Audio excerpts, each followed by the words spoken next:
رمضان كريم. الله أكرم. أنا سعيدة إن إحنا في الشهر الكريم مع شخصية كريمة زي حضرتك. و إيه أكتر أكلة مميزة بتحبيها مرتبطة عند حضرتك برمضان؟ شوفي أنا أقول لك حاجة، الفول في رمضان من غير رمضان يعني الافتتاحية بيه بتبقى كويسة أوي على الفطار على الفطار. فعلا. وعلى السحور، بس كمان علشان يبقى أخف بنحط جنبه زبادي.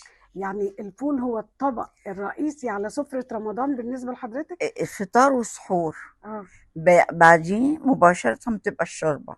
مم. الشوربة بتبقى سخنة كده وبتدفي المعدة وبتبقى كويسة أوي. حضرتك بتحبي تدخلي المطبخ أو لا؟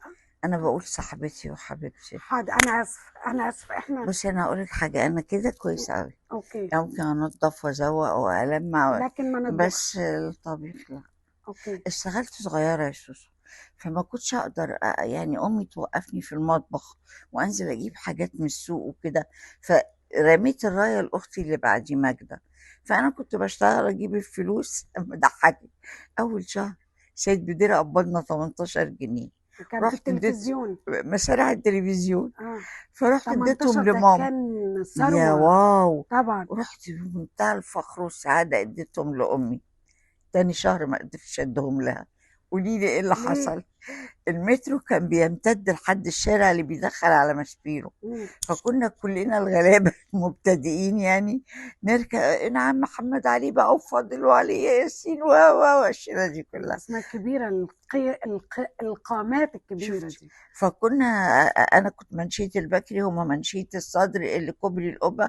بناخد بعض قبل، انا بقى ابويا ما ينام عليا بعربية وكنت اعدي بالعربية. اوعى تقولي اتسرقتي. لأ مش كده، مم. كنا بنعمل حاجة دمها خفيف أوي، نوصل لحد الشارع اللي على ناصيته، يعني شارع طويل مم. يبتدئ من عند آخر المترو وينتهي بمبنى ماسبيرو، مم. ونروح طالبين تاكسي. ناخد التاكسي الحتة دي بجنيه عشان ننزل قدام ماسبيرو، إحنا مش جايين على رجلينا مم. ولا.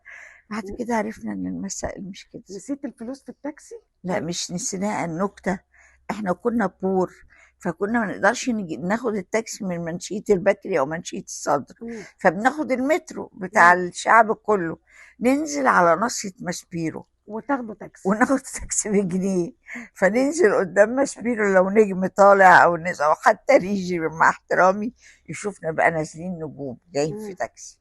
يعني انت خليتيهم علشان تركبي بيهم تاكسيات؟ قلت لهم مم. مش هقدر. مم. ايه الطقوس الأساسية عندك في رمضان قبل الفطار مثلا قبل أذان المغرب؟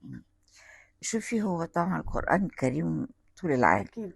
لكن ما تعرفيش ليه في شهر رمضان بالذات بيبقى له جرس في الأذن، تبتدي تحسي المعاني أكتر. اه، وصوت الشيخ محمد رفعت يا تحديدا. سلام. مم. وبعدين لما بتقري التفسير كمان بتعشقي القرآن أكتر، لأن في ساعات ناس تهرب صعوبة كلمة باللغة العربية مش قادر، فلما بيبقى المصحف مع التفسير بيكون يعني يقدر الإنسان يستفيد أكتر يعني. على السفرة في أول يوم رمضان بتحبي يكون معاكي مين؟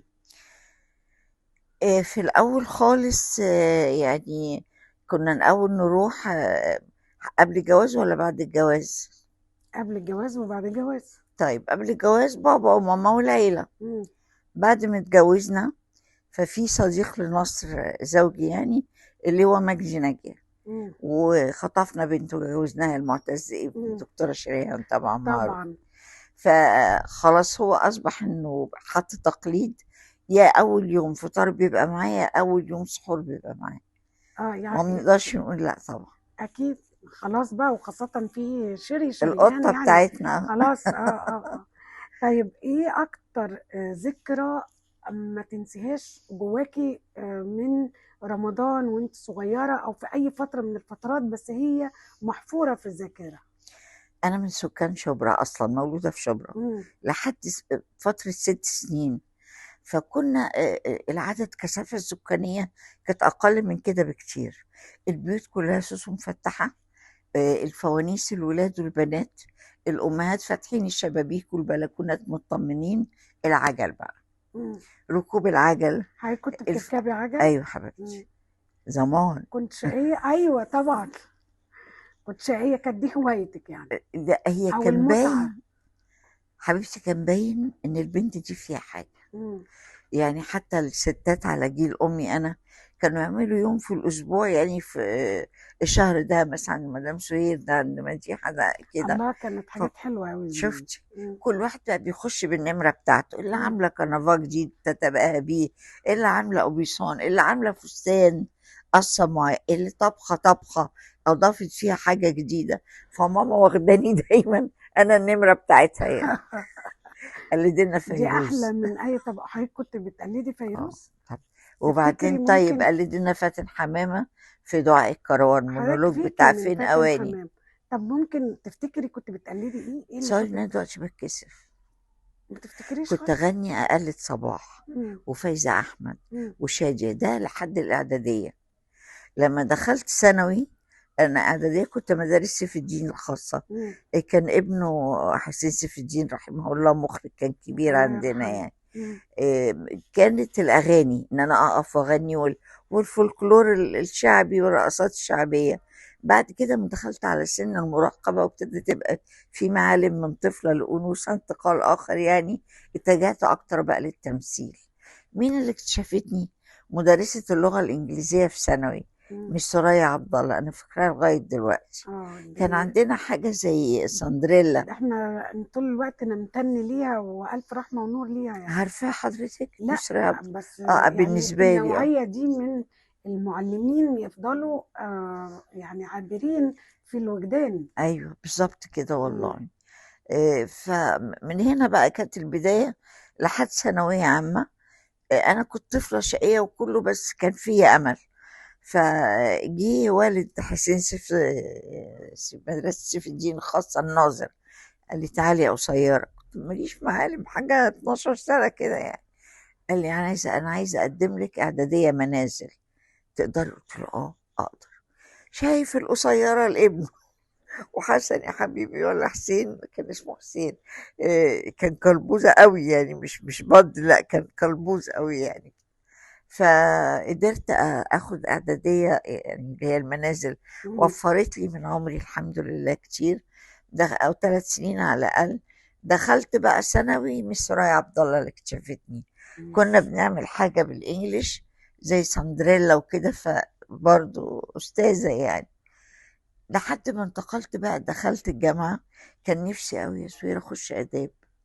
قولي لي ليه؟ ليه؟ عشان أعمل لقاءات مع الصحفيين يعني، كإعلامية صحافة يعني. مع الفنانات. مم. هشوف بقى سعاد حسني ونادية لطفي وعبد الحليم، وأشوف يعني وأشوف. دول أكتر حد كان نفسك تعملي معاهم لقاءات، هما سعاد كان حسني نجوم ونادية الوقت ده، لطفي وعبد كان نجوم الحليم. الوقت ده اه، بالنسبة لي، مع قابلتيهم بعد سيدة كده؟ الشاشة العربية. طبعا سيدة فاتن قابلتيهم بعد كده، اشتغلتي أنا معاهم؟ ما حصليش الشرف مع سندريلا إن أنا يعني مم. مثلت معاه، لكن مثلت مع مدام نادية لطفي. الله يرحمها، كان كانت اسمه شخصية مدرس خصوصي ساحرة. في فيلم. مم. اسأليني عن مين عشان تذكريني عبد تاني. الحليم. عبد الحليم طلب اني اقدمه، مم. لان طبعا عارفه عبد في الحليم ما حفلة؟ يتفرضش عليه اه حد يعني. طبعا. قدمتيه ومسكتني في بقى حفلة؟ الكوافيرة، ايوه بتاعته، كان مم. اسمها فاطمه، كانت طويله كده، وهي الكوافيرة بتاعته. قالت لي ما تقدميه، قولي كذا، والحليوه والمليوه والاسمراني طب اقول لك ما تحفظينيش حاجه، انا مش هعرف اقول حاجه بحفظها يعني طالعه، بس جسمي بيتنفض. مم. انا فين واقدم العندليب ده فين؟ وليه انا ويعرفني منين؟ مم. كان شكلي مصري كده ولا تطفئ الشمس والكلام ده يعني. فدي من الحاجات اللي مش ابدا اقدر والله انساها. قدمتيه في بس حفلة. وبعدين شوفي الذكاء بقى، مم. انا داخله واقفه على الباب، مش قادره حتى اخش الاوضه اللي هو فيها. مديحه انت واقفه ليه؟ طيب يا حبيبتي تعالي اقعدي الكنبه جنبه. فرح اه. خلصني من كل التوتر كان تجاهه. عنده ذكاء عاطفي واجتماعي غير طبيعي. فظيع. مم. فبقينا اصحاب. مم. فلما طلعت على المسرح اقدمه، انا مش فاكره والله كنت قلت لك انا قلت ايه بالظبط، بس لا تلعثمت ولا ارتبكت، مم. ولا لما طلعت مثلا حد كنت عاتبني. حاضرة لأنك كنت خلاص هو كان خدتي. اداني الثقه كده. أخدت الثقة والهدوء اي فانطلقتي. طب وفاتن حمامة؟ مدام فاتن حمامه كنا احنا، ودي يا ريت الوجوه الجديده تكون بتسمعني يعني، مم. دايما يقول لك ايه، لو خلي بالك لو الفنانه طويله او العكس يعني قصيره، لو انت لابسه طالون هتقلعهولك مم. عشان ما تبانيش اطول منها، ولو انت ايه هتشيلهولك، ولو فستانك لونه مش هتقلع. فتخشي الجديده على الستارز اللي قبل منك، برضو جواكي خوف. انا همثل قدام فلانه، مش بس ده، ممكن قدام العمال تخليني اغير الفستان واغير الطالون واغير التسريحه هذا كذب، كذب. انا رايحه اياميها كنت بعمل حاجه، استاذنا توفيق الحكيم، سهره متصوره سينما يعني، فيها 4 شخوص.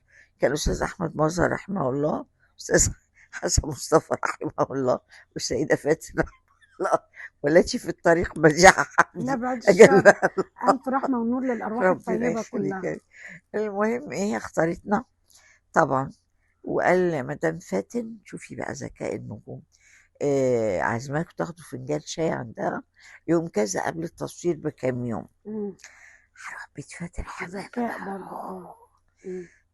عجبني رقة حتى ديكورها، مم. عاملة كله بيج في أبيض.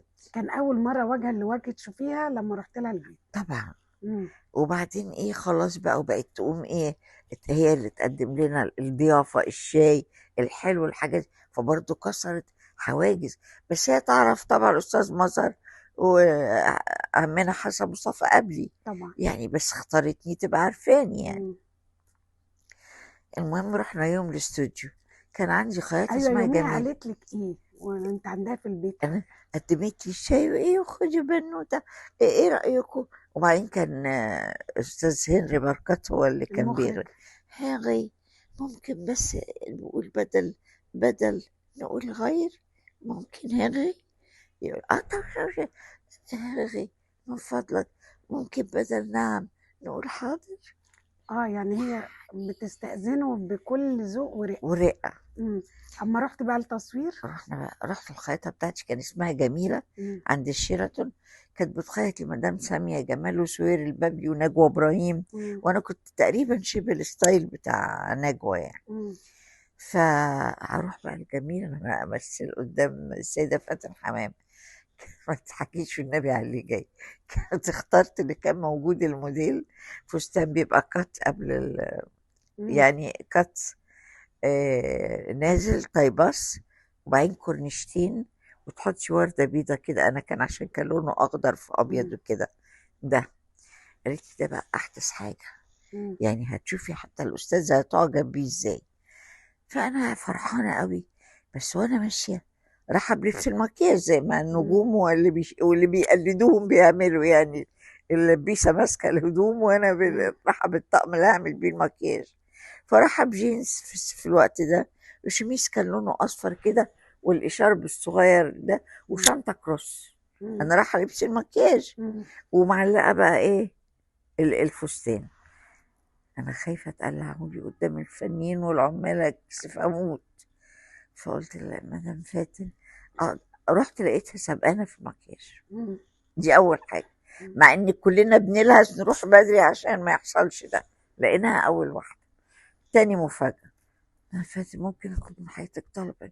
أنا بس هوري حضرتك الفستان ليه، ما أنا خايفة ايوه. إنها ما يعجبهاش في وسط الناس الرأي يبقى بصوت عالي. قالت لي أنت بجد عايزة رأيي؟ أنت بجد عايزة رأيي؟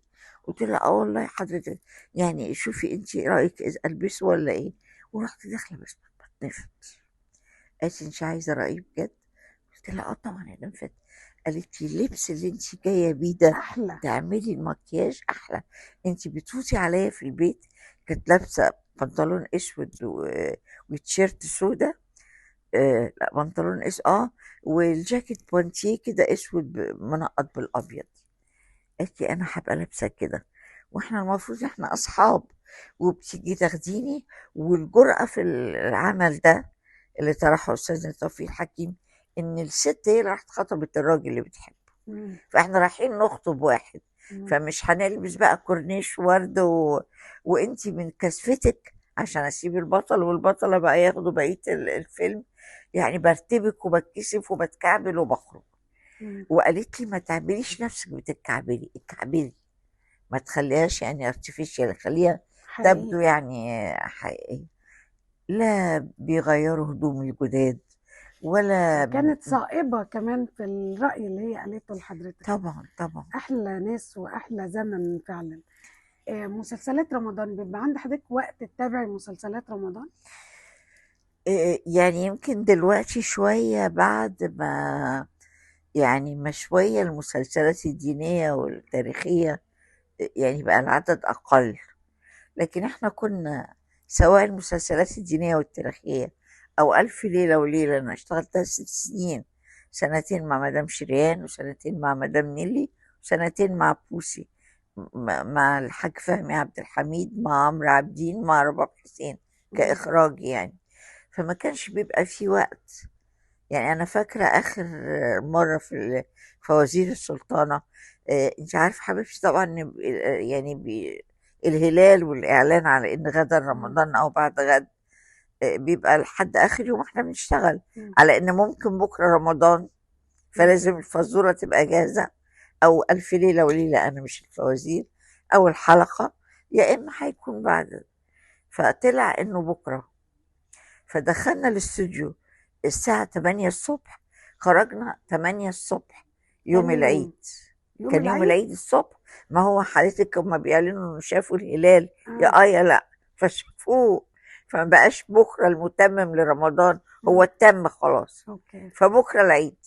مم. فالحاج عاوز يعمل الحلقة، مم. فبس بقى لو اتفرجتي عليها افتكريني، انا القولون وجعني، فلما تيجي الكاميرا عليا اعمل كده، اشب كده، وتلاقيني عملت كده، تيجي الكاميرا عليا اروح اعمل كده، بس منظر يضحك طبعا. ده موقف ما تنسوهوش لا من ما العمل في انساش، رمضان.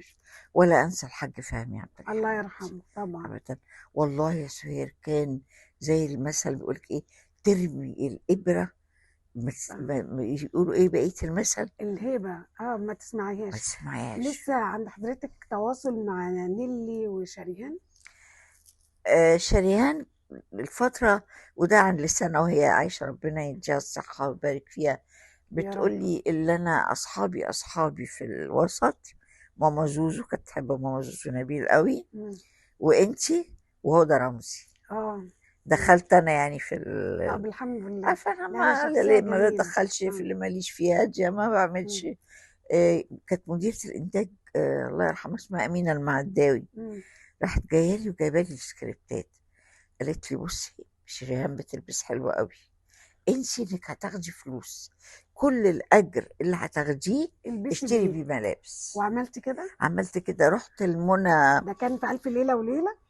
في ألف ليلة وليلة. مم. أنا ماليش في الفوازير يعني، مم. مش هقدر أرقص ولا أغني وكده. فكان اسمها منى حاجة، بس كانت في اسكندرية، مش منى سليمان، كانت مشهورة برضو في اسكندرية. ورحت عملت لبس. رحت عملت لبس هناك، مش الأجر، لا ده أجر 4 مسلسلات. طب بس لكن، الناس فاكرين. لا، مسلسلات دلوقتي في الفترة دي، آخر مسلسل شفتيه ايه؟ او السنة اللي فاتت مثلا؟ الأيام دي السنة اللي فاتت مثلا شفتي مسلسل ايه؟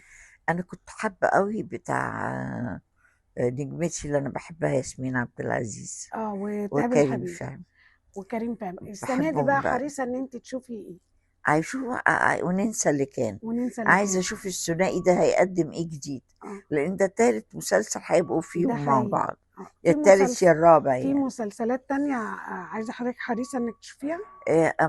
مثلا عمرو سعد، عمرو ولو سعد حاجة عامل حاجة للسقا حلوة. برضه هبقى حريصة إني أشوفها. الساعة بتهيألي ملوش حاجة السنة دي، بس عمرو سعد ليه. اه طب في ممثلة حضرتك شايفة انها قريبة منك؟ مع اختلاف شوية في الشكل، بس ما اعرفش ليه، في خجلها، في ضحكتها، في طريقتها، بحس أمينة خليل. أمينة خليل. مم. آه، آه، حضرتك نفسك او بتتمني، او لو جالك دور حلو ممكن ترجعي تمثلي تاني؟ ليه؟ حضرتك ما بتمثليش من قد ايه؟ من بعد زوجي ما توفاه الله من الله 13 يرحمه. سنة، 13 بس سنة. بشتغل ليالي محمدية، امم. أمسيات دينية، مؤتمرات، بس تمثيل بس مش مفيش حاجة ممكن تخلي حضرتك ترجعي دور؟ كان في شخصية نفسي جدا أمثلها. مم. أنا كل الشخوص الإسلامية النساء تقريبا مثلتهم. مم. إذا كانش تلفزيون يبقى إذاعة. مم. إن أنا 90% من أعمال الأستاذ عبد السلام أمين أنا كنت بشتغلها، مم. لحد ما جينا شخصية ستنا أم سلمة. و دي اللي دافعت عن رسول الله عليه الصلاة والسلام عليه في الصلاة غزوة والسلام. أحد. مم. فبفضل الله عملت أمسية مع الحاج أحمد الكحلاوي، عملتها مسرح مم. مم.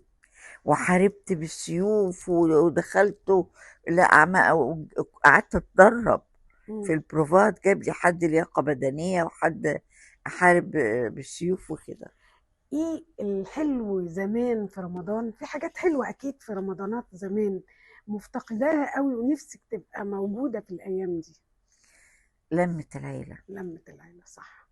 طيب، مين الشخصية اللي كنت تتمني غير العيلة غير القريبين، شخصية فنية كنت تتمني انها تكون موجودة وتفطروا مع بعض او تتسحروا مع بعض، او شخصيات؟ مدام مديحة يسري. الله، الله يرحمها. انت عارفة أنا ليا موقف اتعلمت منه.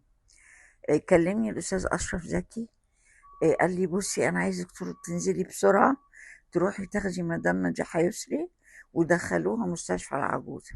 مم. أنا دخل يلا بسرعة والسواق وجرينا على المستشفى. فين المدير؟ أنا المدير. فضلك إن مدام مديحة يسري هتنزل في أني سويت؟ قال لي يلا ومعايا سواق اطلع. لقينا ما فيهاش فوتين يا حد. فضلك هتقولي أنا جاية مدام مديحة يسري جاية. السواق بتاعي نزل ورد، دي فنانة دي نجيب نواد، زوقنا الأوضة زوق. قال لي إيه هيبقى معاكي منير مكرم. شوية لقيت منير مكرم بيكلمني، بقى انت فين يا مديحة؟ قلت له انت اللي فين، انا خلصت حتى الورد جبته. قال لي بقول لك انت فين؟ مستشفى العجوزة. قال لي احنا قلنا لك العجوزة التانية اه يا بتاعت خبر العلاج ابيض. الطبيعي. اه. شيل الورد وحط يعني بس نضفنا لهم الأوضة يعني. مم. هرجع بقى للسيدة العظيمة دي، بدردش معاها واحنا قاعدين وكده، بقول لها الوسط كله بيحبك يا مدام مديحة، اكيد في انت عامله بروتوكولات معينه او ليكي قاموس او ليكي قاعده ماشيه عليه؟ قالت لي ابدا، هي حاجه واحده بس انا بعملها. قلت لها طب عشان خاطري قولها لي انا بحبك قوي. قالت لي لا اعاتب. الله. مم. الكلمه دي بقى فسريها، لا اعاتب. وحضرتك خدتها منهج بقى من لا وقتها؟ مش بقدر اعملها على طول، ما اكذبش برضه ساعات الغل يعني ما اقدرش بني ادم يعني. ايه الدعوة والدعاء اللي بتحبيه قوي في رمضان؟ لا أنا يعني إذا من الأدعية اللي بحبها قوي مثلا اللهم استرنا فوق الأرض وتحت الأرض ويوم العرض عليك، اللهم اغفر لي ما يعلمون وما لا يعلمون، اللهم بارك في أولادي وأحفادي وأزواجهم، اللهم رد إلي ابني أحمد من غربته. بس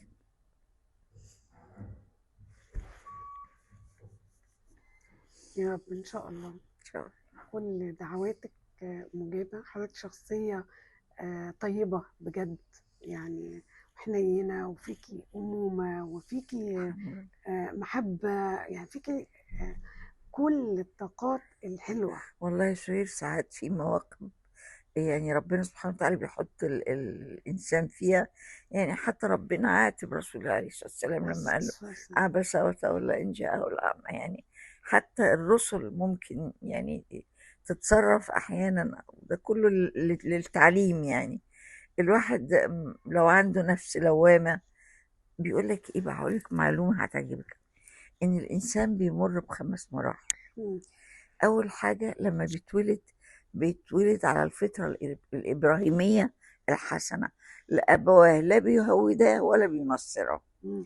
بعد كده يخش الوسواس، النفس الأمارة بالسوء، اعمل اعمل اعمل اعمل، وسوسة. يبقى احنا قلنا الفطرة، الوسوسة، وبعدين الآمرة بالسوء الأمارة بالسوء. شوفي ازاي. تيجي النمرة الرابعة، المرحلة الرابعة اللي هي النفس اللوامة بقى، انك تلومي نفسك. يعني انا ليه عملت، ليه شخطت، ليه زعقت، ليه كشرت، الحاجة دي. الى ان ربنا، اتمنى لكل انسان سواء من ارحامي او غير ارحامي ان هم يصلوا الى النفس المطمئنة. يا ايتها النفس المطمئنة ارجعي الى ربك راضية مرضية الله، فادخلي في عبادي وادخلي جنتي. احلى حاجه النفس المطمئنه. حضرتك بتطمني وبتحبي تقعدي هنا، ده الكرسي اللي حضرتك بتحبي تقعدي عليه؟ عشان اراقبهم مم. بيعملوا ايه. البيت ما غيرتهوش من وقت ما اتجوزتوا؟ يعني حضرتك ساكنه في الهرم واحنا جايين لحضرتك في مشقه كبيره عشان اي، اعمال مترو وحاجات، لكن حضرتك انا مرتبطه انا بالمكان. اول ما سكنت كان في المنزل، يعني في بيت تاني. مم. وبعدين لما اتبنت العمارة دي اتعملت بأسانسير مجري بينا نرجع لاسمه. فعشان ظروفي يعني فضلت اني انتقل علشان الاسانسير، وابني يعني وزوجته حبيبة قلبي يبقى عندهم شقة كمان اوسع يعني من مم. هنا. تكملة السؤال، فكريني اكمل لا يعني بايه. حضرتك بتحبي تقعدي هنا اه، وبتقعدي كمان في الليفينج، هنا. المكان بتاع زوجي. مم. هنا سوسو كده زي ما انت شايف، انا قاعدة مم. لهم بقى، مم. خارج هنا ولا داخل هنا ولا مم. انا قاعدة القوم. وادي شيري اهي قاعده، دي جميلة بقى الجميل. بنوتتها اللي شافتها وهي عندها سنه. وخمس وشفتها عندها سنة، وخطبناها يا ستي 5 مرات نترفض. مرات. طب هقول لك هما 4 مرات عشان الصدق. معتز قال لو المرة الجاية أنكل هيقول لا هتبقى 5 مرة، مش هنعملها تاني. لسه صغيرة. مجدي بيه عايزة أتكلم مع حضرتك. بابا. اه، كان عندي شركة الأولمبيا موجود، فالمهم ايه، اتفضل اشرب شاي. كتر خير، قال لك يمكن محتاجة حاجة أعمل كده. فشرفني في المكتب وكده. وبعدين قلت له، دي باجة بقى طويلة يعني، واحنا أهل وانت أصدق الأصدقاء. وبعدين احنا عشان العيش والملح ما ينفعش أبقى عارفة حاجة وأخبيها عليك ونعملها من ورا ظهرك. دلوقتي احنا عاوزين ناخد شيري المعتز عشان حضرتك تبقى يعني على علم وكده. لو كلمها في التليفون نازلة عاملة كده. فسرح كده شوية. قال لي أنا كنت فاكرك هتكلميني على أحمد. أحمد أكبر من معتز ب6 سنين. مم. قلت له لا، هو معتز هو. إذا معتز أحمد إحنا بنخطب له دلوقتي اللي هي أمورة. بس قال لي بصي يا حاجة، الولاد لسه في المدرسة. مش كنتوا لسه في المدرسة فعلا يا شيخ؟ قال لي هما دلوقتي انت بالنسبة لشيري طنط مديحة، وانا بالنسبه لمعتز انكل مجدي. انا مش هقولك ابنك هيغير رايه، لكن ممكن بنتي انا تغير رايها. لسه وهتخش جامعه وهتشوف مجتمع تاني ومجتمع اوسع وكده. ورجعنا نعيط. مين بقى انقذني؟ خالة شيري الحاجة نادت، واحنا بنعتبرها ام شيري يعني، مامة شيري، امي بلدي شوية. وعمها. بعد ما اترفضنا 4 مرات، مش رفض يا اي جماعة، تأجيل لسه يعني، صغيرين. تأجيل أنا لسه أنكل وأنتي طنط. فضلت عايشة دور طنط وعايش دور أنكل يجي 4 سنين ولا حاجة. لحد بقى أظن أعتقد، لا مش أظن، ده أكيد مدام ناد خالتها وعمها. مم. قالوا لا كفاية بقى أنت كده يعني. قولي لي لو قرينا عشان الفاتحة. تبقى بنوتك. الحمد لله. كل سنة وانت طيبة. هي اللي بتلبسني، الله. هي اللي بتختار لي اكسسواراتي، مم. هي اللي بتعرفني اي احدث حاجه. انا اتعلمت منها حاجات كتير، حتى طريقه وضع الاكسسوري في مم. بيتها انا اهو يا جماعة اتعلمتها دي منها. شيري، نشوف شيري هي اللي بتعلم الستايلست بتاع والله العظيم بجد يعني، طريقه استقبالها للضيوف، ازاي تحط اه السفره، هي ازاي. مضيافة وكريمة جميله. وروحها حلوة قوي. وبتحب ومحظوظة ان الترتيب برضه. حضرتك مامتها مش حماتها. بصي عليا بس. لا لا مش محتاجة توصية. كل سنة وانت طيبة وانت طيب، ورمضان بهزر يا شيري كريم. بهزر. ونشوفك رمضان اللي جاي ان شاء الله. ان شاء الله، ودايما ان شاء دايما الله ان شاء رمضان الله. كريم ودايما الله اكبر، منورة حياتنا. الله اكبر حبيبتي.